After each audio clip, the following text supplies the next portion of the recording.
Hello guys, in this video, I will show you how to add GCash as a payment method in Google Play without using a credit card. So step 1, open the Google Play Store on your Android phone. Step 2, tap on your profile icon at the top right corner, then select Payments and Subscriptions.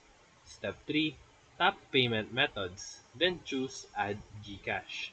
Step 4, you will be redirected to a secure GCash portal. Enter your GCash number, verify via OTP, and authorize the link. Once approved, GCash will now appear in your payment methods. You can use it to buy apps, in-game items, or subscriptions without needing a credit card or debit card.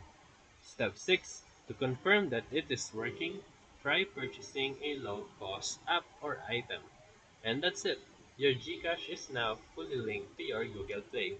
So if this video helped you, feel free to like and subscribe for more quick tutorials, reviews, and comparison videos. Thank you for watching.